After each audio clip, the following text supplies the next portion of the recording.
Hola amigos, ¿qué tal? ¿Cómo están? Yo soy Arturo Trejo de Crónicas de Banqueta y como cada jueves tenemos un programa nuevo y ahora estamos pues con Verónica González. ¿Cómo estás, Vero? Muy bien, Arturo, muchas gracias. Gracias por venir. No, gracias a ti por recibirnos aquí en la colonia Roma Sur.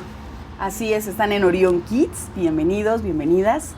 Es una librería infantil especializada en primeras infancias. A un ladito del Cine Tonalá. Exactamente, que ahorita vamos a eso, porque estamos en la calle de Tonalá, al ladito del Cine Tonalá, Así ¿no? es. Que también es como una buena referencia. Es una gran referencia, Ajá. sí. Y aquí a 50 metros de la primaria Benito Juárez. Tan popular y tan famosa. Exacto, Sí. que por ahí está en uno de los videos para que vayan a verla. Y un poco porque yo más bien te contacté porque escribes, pero ahorita vamos a hablar de eso. Y todo parte pues con la lectura, y qué bueno que tienes una librería infantil, porque yo creo que es fundamental, parte importante que empiecen a leer desde temprana edad. Es correcto. Sí, mira, definitivamente creo que la primera apuesta de la lectura es a través de la infancia, es iniciando en la infancia. Muchos de los que escribimos y leemos como adultos empezamos siendo pequeños lectores, ¿no? Entonces eso nos acercó a la literatura, a la creación literaria, a las obras artísticas y en general, ¿no? Entonces creo que es la primera gran inversión que se hace socialmente, darle prioridad y darle un lugar digno a la lectura infantil. Exacto, exacto. Y un poquito también hablamos acerca de la lectura de los monitos o de estas ilustraciones, ¿no? Sí. Pero qué parte importante, porque también pues es lo visual lo que al menos pues te hace como que llamar la atención. Claro, de hecho me ha pasado que me dicen, es que todavía no lee. Desde los 0 años leemos imágenes. Hay muchas personas que no son tanto lectores de texto, pero hay una narrativa en las imágenes. Las ilustraciones, los dibujos, las fotos, son historias que cuentan. Y nosotros cuando leemos esas imágenes, justo estamos haciendo una lectura, una interpretación de algo, de una historia. No hay una imagen sin historia.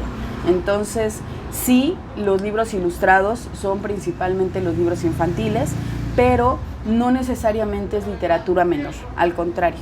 Y de hecho, hoy en día que hay una oferta increíble de artistas que hacen libros para las infancias, no puede faltar un libro ilustrado en cualquier biblioteca. Así tengas 60, 70, 50 años, 20 o 0 años, Claro. es indispensable tener literatura ilustrada. Y aparte eso te ayuda a crear, ¿no?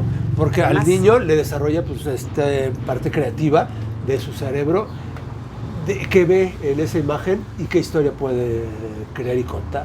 sí, porque la estimulación, antes mal nombrada estimulación temprana, la estimulación desde la infancia es necesaria y a través de los gráficos es fundamental. Por ejemplo, a mí me dicen, es que es para 0 años, solamente en blanco y negro. Sí y no. La recomendación, considerando la visión infantil, sí es esa, pero no es un requisito fundamental y que no pueda haber otros libros. Claro. Además, los lectores en las infancias eligen perfecto. Ellos saben a qué acercarse si se les da la libertad suficiente y siempre se llevan el libro adecuado para ellos y descartan el que no. ¿Qué tan difícil o tan fácil puede ser poder recomendar un libro así infantil? Que digan, es que... Porque a veces nos vamos pues con los tradicionales, cuentos tradicionales, ¿no? Sí. Pero ¿qué tan fácil o difícil podría ser que le digas, no, este otro cuento? Pues mira, yo pongo un ejemplo como de la ropa, ¿no? Imagínate que tú llegas a cualquier tienda de ropa y le dices a la vendedora, necesito una ropa para un adulto de 60 años. Te va a decir, ¿qué más? ¿No? Camisa, chamarra, pantalón, qué le gusta, qué colores, algo serio, deportivo. Es igual con la lectura infantil. Es muy complicado porque llegan a veces y me dicen, ¿tienes 5 años? Hay muchos niños de 5 años a los que les pueden gustar animales, a otros monstruos, a otros tal vez están pasando por una etapa complicada en su vida. Entonces, es importante el tema. Si bien podemos no conocer a quien le vamos a obsequiar, por ejemplo, un libro, nos acercamos a los clásicos, porque los clásicos casi siempre tienen el tino de quedarle a mucha gente, por eso son clásicos, por eso se han mantenido como en el gusto lector. Entonces, creo que debemos de considerar, primero, que los lectores en la infancia son personas como nosotros, y que si no nos pueden regalar cualquier libro a cualquier persona, entonces tenemos que considerar por temas, tenemos que considerar materiales, alrededor de los 0 y 4 años, los libros parcialmente van a ser comestibles. Entonces, es mejor que su experiencia física sea de un material resistente, apto para poder tocarlo, mojarlo, tirarlo, porque esa es la primera experiencia libre de la lectura. Y es súper necesario, es obligatorio que sea así. Entonces, la recomendación que yo puedo hacer, empiezo a indagar un poco, ¿no? Sí. Empiezo a preguntar, ¿lo conoces? ¿Para quién es? ¿Pretendes que sea más para sus cuidadores o papá o mamá? Y ya de ahí vamos desarrollando un tema. Y casi siempre, afortunadamente, la persona que preguntaba sabe perfectamente qué libro está buscando. Solamente falta como sacar el hilo. Exacto. Y darle la confianza de que puede elegir. Porque muchos y muchas llegan y dicen, es que yo de esto no sé. Claro que sabes, tú fuiste niño, fuiste niña. Todos pasamos por ahí forzosamente. Entonces, recuerdas qué libro te marcó, qué libro te gustaba, qué libro hubieras recomendado. Y de ahí puedes partir para compartirle tu experiencia de infancia a un nuevo infante, ¿no? ¿Qué tanto podría el padre, el tío, el abuelo, quien vaya a regalar la persona, influir? No tanto en la lectura del niño, sino como en la preferencia de si le regaló de coches, ese le gustó y le impactó y empieza a gustarle los coches o no sé, los juegos o algo así. Pues tanto como cualquier otra cosa que heredamos a nuestros infantes. Por ejemplo, es muy difícil decir que un adolescente diga, pues la música que escucho solo me gusta a mí. Exacto. Lo que pasa es que es como la música es muy influenciable, ¿no? Ajá. O sea, a mí me gusta a veces, dices, hasta un trío o algo así. ¿Por qué? Porque lo oías en la casa y te acuerdas, ¿no? Que claro. Yuri lo oían ahí por ahí en los 80s. Y entonces tú te quedas con ese tipo de música y pues sí influye un poco en ti. Sí, yo creo que definitivamente es bueno influir si somos padres o madres lectores y queremos influir en nuestro hijo y regalarle un libro que a nosotros nos gustaría que leyera, es una buena idea, porque creo que como muchas otras etapas de la vida, el verdadero desarrollo del lector se va dando. O sea, si tú le regalas, por ejemplo, solo libros de terror, no necesariamente se va a volver un lector de terror, pero va a conocer eso. Ajá. Y va a tener esa conexión contigo. Tú ya lo acercaste de alguna forma. Y tal vez después digas, ¿sabes qué? No, a mí me gustan los libros de autoestima, o me gustan la naturaleza, o me gustan las biografías. La novela romántica. La novela romántica, que yo creo que sería muy doloroso para alguien que quiera algo así, ¿verdad? Ajá. Hablando un poquito de qué tan influenciable, decíamos que de todos modos, con que el niño lea, yo creo que cualquier tema pues es bueno, ¿no? Sí, digo, obviamente hay que cuidar qué está leyendo, como en muchas cosas que los niños... Como en el internet, adquieren. como exactamente. Sí. O sea, y también, desgraciadamente, hay literatura muy barata, ¿no? O sea, literatura muy básica que ni siquiera los hace imaginar. Ajá. Hay muchos libros comerciales que no están pensados en que se disfrute como literatura, claro, tal cual. Entonces, sí es necesario hacer una selección considerando la calidad, considerando su edad a veces, y que pues no tomemos lo primero que dicen niños, ¿no? Si dicen niños es para cualquier niño, a veces no. Vale la pena seleccionar con cuidado porque es algo que va a entrar en su mente. Exacto. Hoy en día, y digo, a través de la tecnología han entrado mucho tipo de series asiáticas y demás que son medio... Pues a veces... depresivas, en unos casos, ¿no? O sea, tristes. Ajá. Pues sí, digo, hay un tipo de literatura que está enfocada más en, pues sí, en cierto sector, por ejemplo, preadolescente y demás, ajá, que pareciera que es apto para ellos, pero pues sí, obviamente habla de un impacto emocional y habla, como dices, de depresión y demás, pues yo a ese tipo de lecturas les llamo lectura en compañía, ¿no? Sí lo puede leer un niño, pero siempre en compañía, para que pregunte de qué va esto qué significa, esto es bueno, esto es malo, esto me puede pasar a mí, que siempre tenga una guía con él en compañía, porque puede funcionar, puede ser literatura que funcione, pero tal vez no está apto para entenderla por completo, ¿no? Entonces, ahí sí pueden acudir un poquito más a sus libreros, a sus libreras y decirles, oye, ¿y tú que ya lo leíste? Porque pues, todos los libreros leemos lo que vendemos. Tú que ya lo leíste, ¿qué opinas? ¿Te parece buena opción? ¿Más o menos de qué habla? Yo tenía un libro increíble de Jimmy Liao, que es mi ilustrador favorito, que se llama No soy perfecta, y había una palabra, digamos que altisonante, en una de las páginas. Y se los mencionaba, les decía, mira, yo te lo recomiendo muchísimo, es un gran libro, pero sí viene, no recuerdo cuál era la palabra, pero venía una palabra altisonante. Y ya, pero es el cuidado que debe de tener la curaduría de una librería infantil y decir, sí lo vendemos, ya vimos de qué va, esto no, esto sí. Y hablando de la influencia, permitirles también libremente elegir, porque también merecen un espacio en el que, ¿sabes qué? A mí me gustó pero ¿por qué te gustó si nunca has hablado de dinosaurios? Pues me gustó. Exacto. Y darles chance de que lo lean y que lo conozcan. Y conocer. Uh-huh. Exacto. Entonces ahí creo que, igual que muchas otras cosas que heredamos a las infancias, debemos de ponerlo en una balanza, ¿no? Ahí hay dos cosas, pero un poco el que, como dices, hay que leerlo en compañía, que la mamá, el papá o el tutor, quien esté, sí sepa un poco también de qué va el libro para poderlo, dejarlo al niño leer, pero tú ya sabes, digo, sí lo puedes leer, ¿no? Sí, digo, hay muchas generaciones que han logrado, generaciones jóvenes que han logrado que los adultos lean, ¿no? Porque vas a leer ese, a ver, ¿de qué va? ¿No? No te lo puedo dejar solo, ¿no? Y hay muchos padres, madres y cuidadores que no les gusta leer y al infante sí. O sea, a veces iniciamos la cadena en la familia, ¿no? A veces somos esa persona que empezó a leer y a nadie más le gusta. Entonces, ahí pues sí, tal vez vamos a tener que andar solos un ratito, pero sigue siendo un lugar seguro el libro. O sea, sigue pasando al menos por muchos filtros antes de salir a la luz, especialmente los libros ilustrados y los libros para las infancias. Entonces, ahora sí que debemos de confiar en que hubo un editor que dijo, esto sí puede leerlo un niño a solas, ¿no? Pero aún así, pues ser responsables de todo lo que consumen las infancias. Y otro es el lenguaje, porque también hoy en día ya ha cambiado tanto que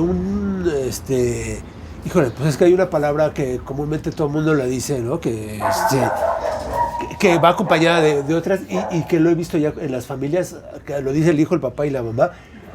¿Qué tan bueno? O sea, porque también pues el lenguaje ha cambiado un poco hasta en la lectura, ¿no? En la literatura, ya hablando de otro tipo de cosas, y aquí se pueden mencionar, no sé, o sea, o el niño es muy común, o hasta qué edad, o a lo mejor de adolescente en adelante.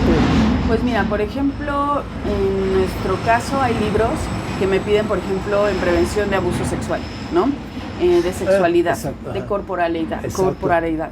Entonces, en ese caso, yo sí les menciono, ¿sabes qué? Este libro va a decir las palabras como son, porque es un libro que busca quitar el tabú. Ajá. Si tú eres una mamá o un papá o un cuidador que le dice al niño, ¿tienes un pollito?, por ejemplo, pues sí, este libro no te va a parecer adecuado. Me pasó con unas cartas maravillosas que tenemos aquí, que decía una de las cartas, el placer de vivir. Y la mamá me dijo, es que ¿cómo le dicen placer? Dije, es que la palabra placer puede relacionarse a muchas cosas. Tú en tu mente, con tus historias, con tus creencias y cultura, la relacionas íntimamente con la sexualidad, pero no es necesariamente en eso. Pero tú estás educando a esa persona. Tú eres su curador personal, entonces tú estás eligiendo que eso no, por ahora no, y puede ser que tengas razón, ¿no? Entonces sí hay que mediarlo en cuanto a las cosas que se digan dentro de la familia o no. No podemos influir del todo. A mí me ha pasado que ven libros que tengo, por ejemplo, en mi sección antiprincesas, y vino una mamá y me dijo, no, es mi princesa, esa sección no es para ti, ¿no? Y tengo otras que son antipríncipes, y es como, por favor, la necesito, ¿no? Porque tengo a tengo a un rey en la casa que está mandándole a todos y le tengo que quitar ese trono, ¿no?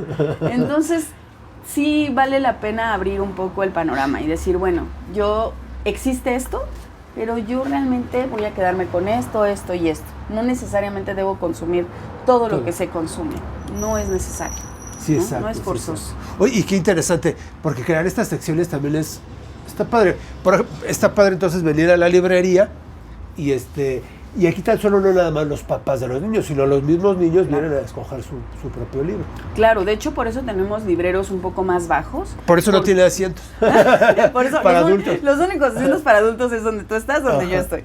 Pero los asientos, los libreros, muchos juguetes están a la mano porque nuestra clienta principal son las infancias. Y obviamente un niño de 3 años, 4 años no va a alcanzar el último estante, ¿no? Exacto. Tratamos de que vea un panorama en el que es bienvenido, en el que no hay una censura de no toques eso, no agarres eso. Que a veces pues yo no lo puedo evitar que mamá, papá o cuidador les diga, no toques eso. Yo no les puedo decir, no, déjenle tocar porque cada quien lleva su sistema, ¿no?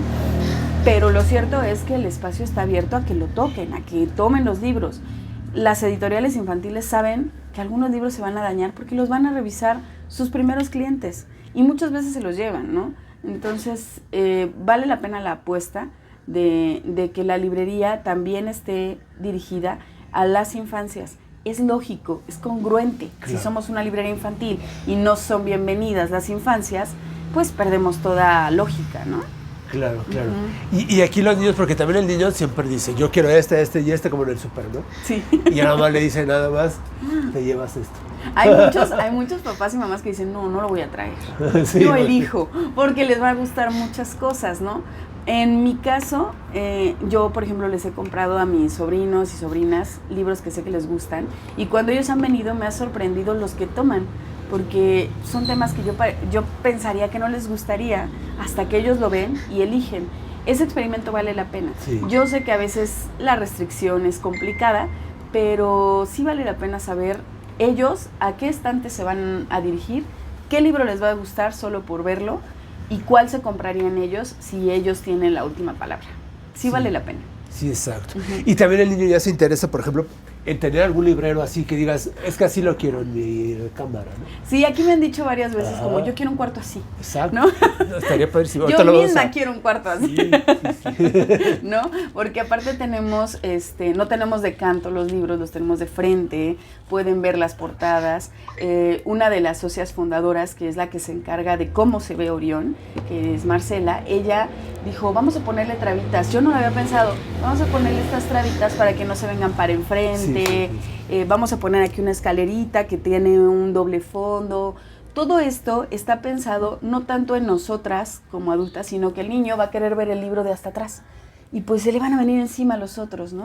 Y me da mucho gusto saber que varios de los consumidores de Orión han hecho réplicas de Orión en casa, ¿no? Desde los libreros hasta nuestro techo que tiene todo el manto estelar, desde nuestras luces, incluso las secciones que tenemos, ¿no? Tenemos Monstruoteca, Gatoteca y ya tenemos la sección de Aquelarre, que es de mis favoritas, donde hay brujos, hadas, brujas, por supuesto.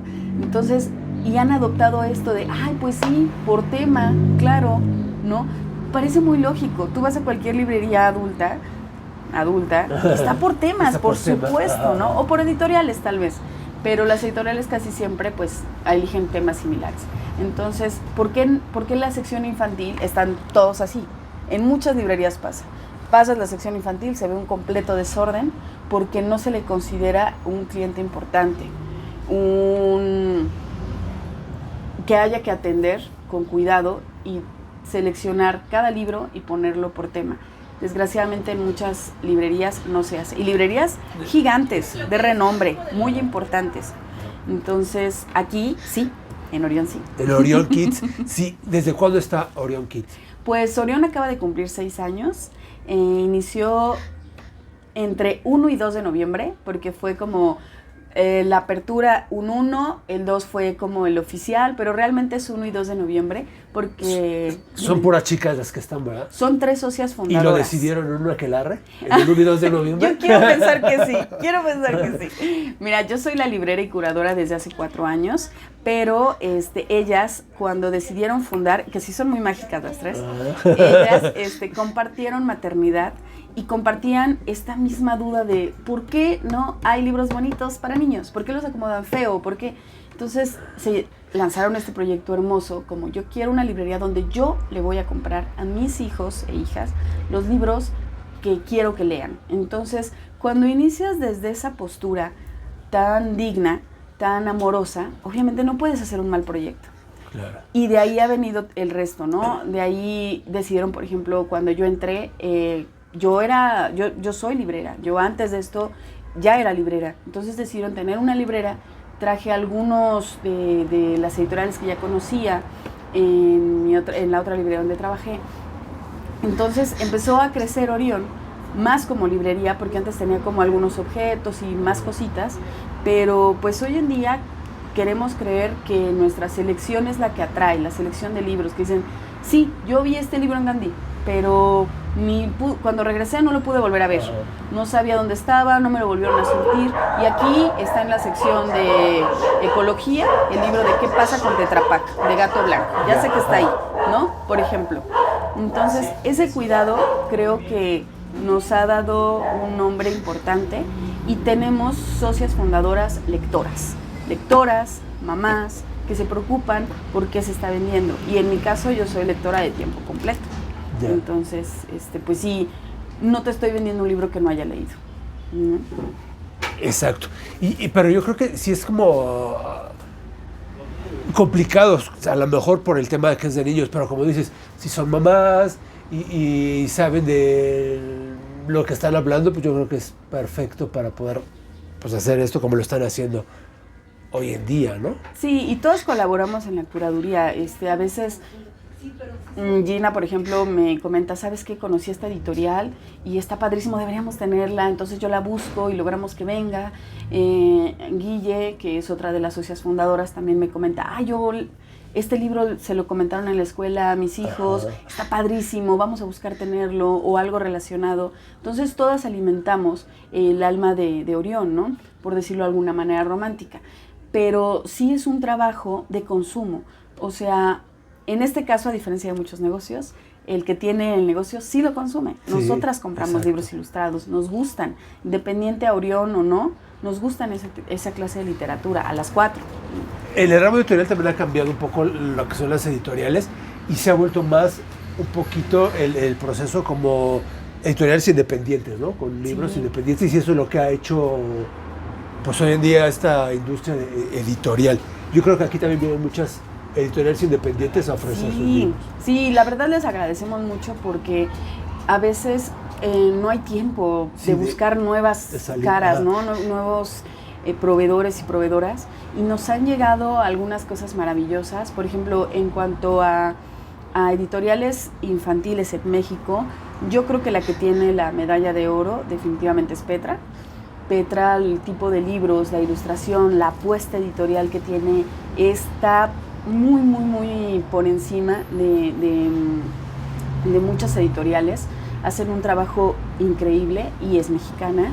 Naranjo, Letra, ahora Gato Blanco, que está apostando por su sección infantil. Tenemos autores independientes y creadores independientes como Imaginario, por ejemplo, que de repente nos trae un calendario donde hay 12 autores y autoras para que los niños conozcan un autor diferente de cualquier parte del mundo, ¿no?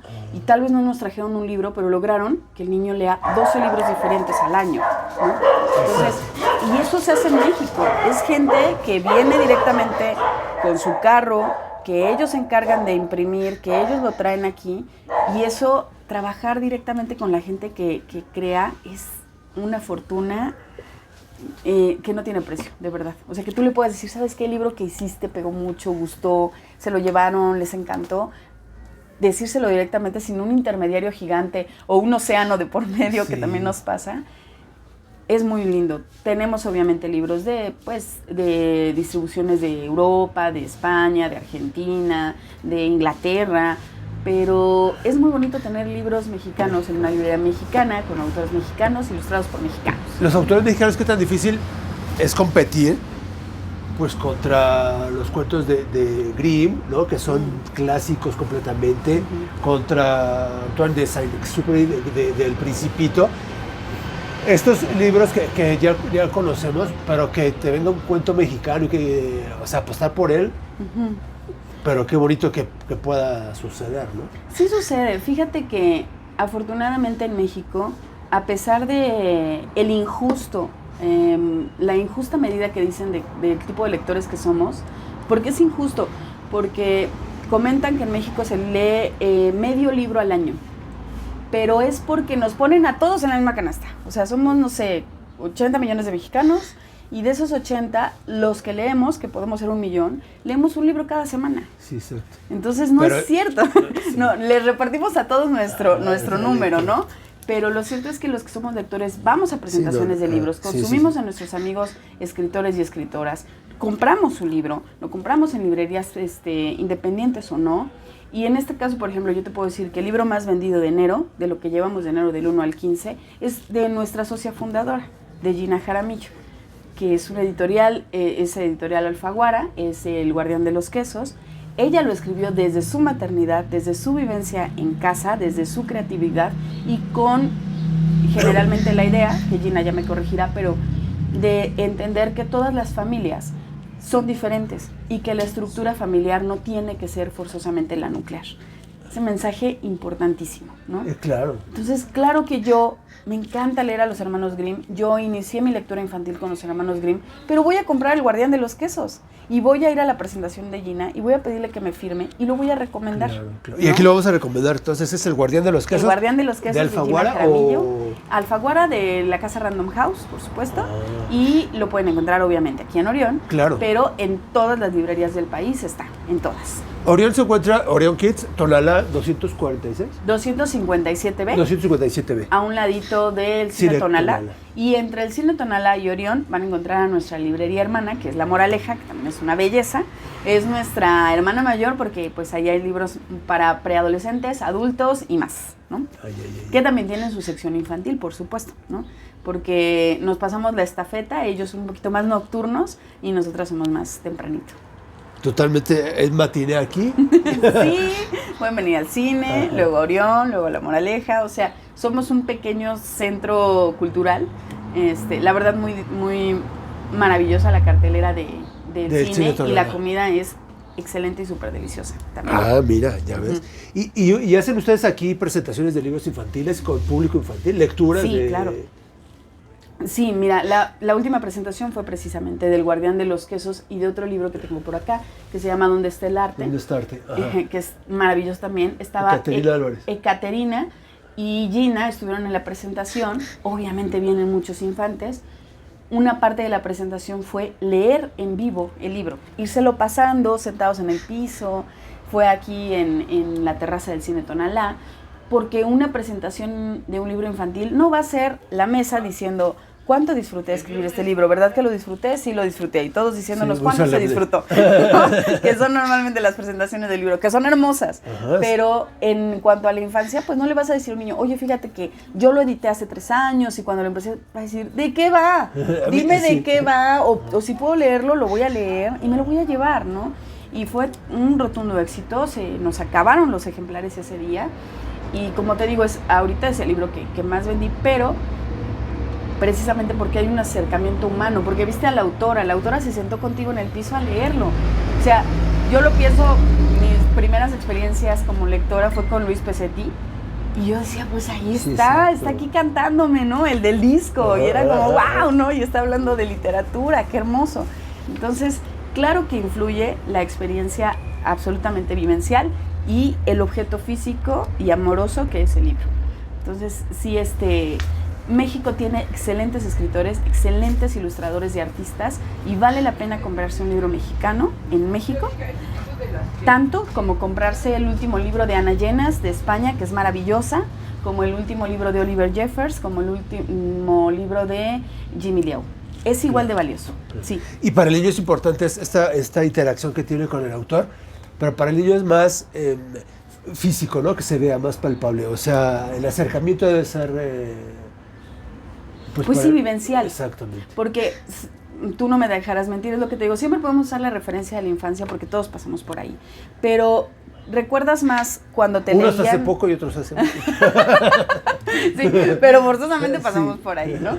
Pero ¿tú recuerdas más el libro que te recomendaron hacer de tarea un jueves en segundo año, o el libro que te leía tu mamá? Sí. O el libro que leíste con tu abuelo, o el que incluso te robaste del librero y leíste escondidas. Pues claro que esos son los que más vas a recordar, claro, ¿no? Claro. Entonces lo vivencial es fundamental, y desgraciadamente cuando somos adultos perdemos esa exigencia de querer vivir las cosas, sino como, mi libro del año, enero, díganme que soy lector. No, pues vívelo, tú también, ráyalo. Yo no soy de rayar libros, pero sé que mucha gente lo hace. Sí. Ráyalo, subráyalo, recomiéndalo, Yo tampoco, vívelo. porque lo cuido mucho, pero No sí hay puedo, muchos no autores puedo. que sí, que le ponen anotaciones y papelitos y demás. Y sí, te ponen un libro así y para mí pues no, porque sí lo... Sí, a mí me da ansia hacer eso. Pero bueno, lo entiendo que es parte de, pues, de la personalidad de cada lector, ¿no? Exacto. Entonces hay que respetarlo. Esto es para clasificación A. Adolescentes, adultos. Vamos en la A. En la A. Porque Verónica González también le escribe. Y aquí sí es clasificación C. Sí, quizá sabe más. Sí, necesariamente. Ajá. Porque ella también escribe, que también es esa parte bonita. O sea, qué padre, porque estás en las letras inmersa en todo sentido, ¿no? Sí. Y también que escribas, qué padre. Como escritora, ¿cuánto tiempo llevas? Pues mira, creo que yo empecé a escribir en la secundaria. Esas notas vergonzosas que a veces como escritor dices, ay no, qué bueno que nunca lo publiqué, no, qué bueno que no tenía Facebook en ese momento. Pero con un poco más de seriedad, creo que fue ya en la preparatoria, tal vez, el primer año de preparatoria, que tuve la fortuna de tener un gran maestro, José del Carmen Conrado. Ese profe, yo me pagué un curso de literatura creativa con él, y me dijo, no, la literatura creativa no existe en cuanto no sepas lo básico. Entonces te me vas a curso de redacción, porque el que escribe mal no puede escribir creativamente. Lee mal. Sí. Y bueno, tuve la fortuna de ser su alumna. Él tenía un proyecto que se llamaba Mirada en el Agua, y nos daba una palabra cada semana para tallerear, ¿no? Donde te destruyen el autoestima, pero te fortalecen como creativo, ¿no? Te hacen alguien que logra el tema, que se exige a sí mismo, que se quite ese romanticismo de escribir en el sótano y solo para ti, que no sirve para nada. Entonces él como que me puso en una realidad respetuosa de la literatura, ¿no? Y a partir de ahí ya escribía bajo su forma, porque así me lo enseñó, así me encontré, yo encontré mi propia voz, digamos, y mi hada verde desde ahí me empezó a dictar, ¿no? Entonces, yo creo que desde la prepa, pues sí, alrededor de los 18 años, 17, más o menos. Hoy en día tengo 38 años. Ya tiene tiempo. ¿Y cuándo es cuando ya decides o te publican? Pues mira, mi primera publicación en una revista, extrañamente, fue una revista para maestros que hacía la SEP, y me pidieron escribir acerca de la música. Yo soy hija de un músico y tengo la fortuna de siempre haber estado inmersa alrededor de músicos líricos o profesionales. Mi papá es músico lírico, y entonces hablaban de qué significa, y yo me lo tomé súper en serio, como me llamaron para hacer un artículo de una revista, ¿no? Y era dirigida a los maestros. Entonces lo escribí, fue un primer ejercicio, fue muy lindo, pero creo que ha sido lo único ensayístico que he hecho, ¿no? Después de eso ya todo fue literatura. Después tuve la suerte de estudiar con un compañero muy dedicado, muy insistente en sacar una revista, se llama Eric Ángeles Juárez. Él hizo una revista que se llama Mi Gala, después se convirtió en Iboga, y me invitó a escribir cuentos eróticos que yo ya macheteaba, ¿no? Yo ya los hacía un poco en mis notas y demás, y me dijo, te doy una sección, le ponemos nombre y empiezas a hacer tus cuentos, publicamos tus cuentos. Le dije, vale. Te digo, en un desayuno entre informal o formal, me comentó, ¿cómo quieres que se llame tu sección? Y a mí me gustaba mucho la idea de la sección de Doctora Corazón, algo similar, pero yo soy de Iztapalapa. Entonces yo dije, no, vamos a popularizar esto, y yo le puse Doña Clito. Bueno, mi querido Eric, que es muy académico y es muy propio, dijo, ay, no, ¿cómo crees? Pero afortunadamente todos los que estábamos ahí, que eran pues escritores de diferentes secciones, dijeron, sí, es que está chistosa, está cercana, está padre, ¿no? Y aparte, esta palabra tan, no digas clítoris nunca. Entonces, pues esa fue, digamos, que mi primer espacio exclusivo para poner mis cuentos, ¿no? Después estuve en varios periódicos murales que llevaba mi primer profe, que me encantaba porque ponía mis historias eróticas en un mercado, ¿no? Y me decía, no sabes la cantidad de gente que te va a leer, ¿no? Y tenía razón. Y la diversidad del público que te va a leer, ¿no? Claro. Entonces, él me enseñó esto de de abrirse a ser leído de verdad por todos, ¿no? Porque claro que te pueden leer gente que, pues son académicos, que les gusta y demás, pero que te lea alguien que va pasando, que va por un kilo de jitomates y te esté pensando durante el día, es una maravilla. Bueno, a mí me parece totalmente, muy el arte a la altura, ¿no? Entonces, eso me gustó y de ahí yo lo tomé ya después más en serio, obviamente hice un blog. Después mandé mis cuentos a una revista argentina que se llama El Narratorio. Afortunadamente lo recibieron muy bien y he participado en ella varias veces. Después he escrito otras cosas, pero ya más dirigidas a ser librera infantil, a ser lectora y a recomendar libros, porque obviamente me encanta leer. Creo que soy una buena promotora de lectura. Entonces tuve la oportunidad de escribir en Chilango, algunas recomendaciones, un par de años o 3 años para los Reyes Magos y Santa Claus, y otra que hablábamos de libros de la naturaleza para infancias. Entonces, digamos que mi carrera de escritora ha ido por ahí, pero si yo dijera qué es lo que más me gusta escribir, cuento erótico breve. Me gustan mucho los cuentos con knockout, sí soy de ese estilo, ¿no? Y la inspiración, pues, la verdad viene de todos lados. Hubo gente muy amable conmigo que me contaron sus historias muy íntimas, algunas incluso, pues, que los comprometían bastante, pero decían, yo quiero leerla, ¿no? Sí, exacto. Yo ya la viví, quiero leerla. A veces lo que está muy dentro de ti, lo quieres externar, lo quieres sacar de alguna forma. Claro. Y con esto, que es como sucedía, por ejemplo, con Doctora Corazón y todo ese tipo de cosas, ¿no? Eso sucedía, ¿no? Porque lo sacas a través de esto, y ahora más en las redes sociales, ¿no? Que a veces sí, te proteges de que no tienes una imagen, o que no hay una imagen, o que no te conocen realmente, entonces puedes externar cosas que como las vemos, ¿no? En las redes sociales. Y yo creo que es esta parte de querer externar algo que lo tenías por dentro y no sabías cómo hacerlo. Por ejemplo, Reddit, que es tan anónimo, y que yo la verdad no soy consumidora de Reddit, pero sé cuánto se comparte. O sea, hay gente que de verdad lo utiliza como catarsis, ¿no? Siento que hay muchos escritores desperdiciados ahora por culpa de las redes sociales, porque cuentan todo y dices, es que esto guardadito y acomodadito en un ensayo o en un cuento sería un gran cuento, ¿no? Pero bueno, es un ejercicio. ¿Qué queremos? ¿Queremos que la gente escriba o queremos que lo leamos, no? Entonces, pues es un ejercicio obviamente muy funcional. Y a mí me funcionó mucho el blog. El cuento que más han leído me sorprendió porque es respecto a a una filia. Yo no esperaba que iba a ser tan bien recibido. La verdad, yo esperaba que otros fueran mejor recibidos. Sí. Y ese sí. Entonces, que se llama En Pañales, ya te imaginarás. Entonces, y ahí mismo en esa red también me llamó Doña Clito, ¿no? En Wattpad.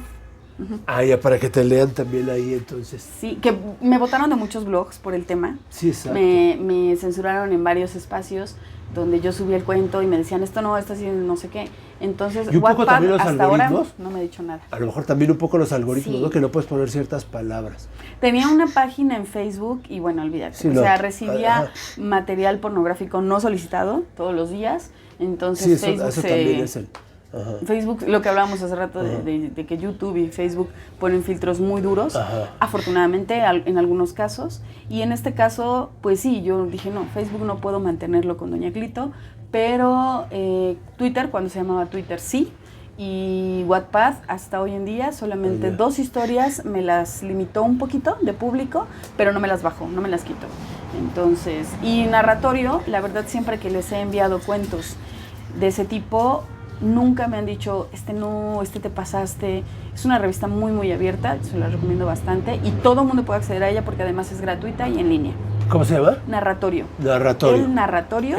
Y así lo encuentran en todas las redes sociales, especialmente ahora X, que antes era Twitter, ¿no? Que también las reglas han cambiado un sí, poquito. pero bueno, ahí pueden encontrar mucho también en Instagram. Que en las redes sociales nosotros ya llegamos a cierta edad, que apenas estamos como entendiendo una parte o algo y ya no lo cambiaron. Sí. Y dices, espérate, también.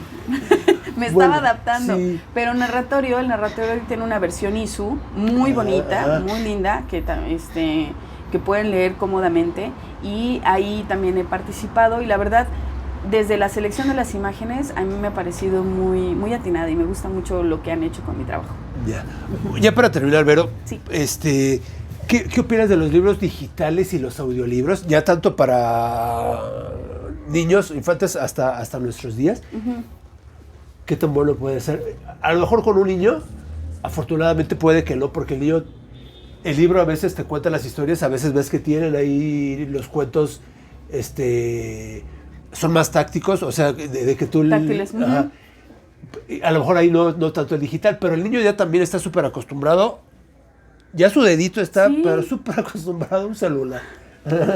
Sí, fíjate que antes creo que era muy renuente al tema, ¿no? Pero en parte la experiencia y en parte lo que yo misma he vivido, digo, yo, como dices, muchos vivimos como este cambio de ahora Kindle y todas estas cosas. Exacto. Y yo, por ejemplo, no lo he adoptado. Yo que soy lectora y que tal vez podría ser más práctico para mí. Y yo misma me pregunto, ¿por qué no lo he hecho? Porque me gusta la experiencia de cargar mi libro, me gusta leer el libro. Irene Vallejo lo decía en su libro apenas, ¿no? No teman, no saben cuánto tiempo lleva este instrumento, ¿no? Sigue agarrar por aquí. un libro Aquí está, ¿no? y darle vuelta, o sea, irlo viendo las imágenes y demás. No es lo hay mismo comparación. que hacerle así al Y apenas con otro amigo lector comentaba de libros que son pues el ladrillo, ¿no? Que dices, sí, tal vez sí es más práctico en Kindle. O él me decía, me lastima un poco la luz y el color de las páginas por distintos motivos, por su edad y lo que tú quieras. Dices, bueno, puede ser una herramienta, pero es una herramienta de lector. Pero definitivamente creo que el libro físico no tiene caducidad, no tiene competencia. Creo que todo lo demás alimenta a nuevos lectores, porque sí he visto, y me da mucho gusto, sí he visto lectores digitales que se pasan a lo físico. He visto lectores físicos que tienen lecturas digitales, pero jamás dejan lo físico. Sí, exacto. Entonces, más que empobrecernos o limitarnos o reducirnos, nos ha enriquecido esto. Y a muchos autores y autoras les ha permitido ser más leídos. Sí. Ha roto muchos monopolios y eso es una maravilla porque el sistema no funciona.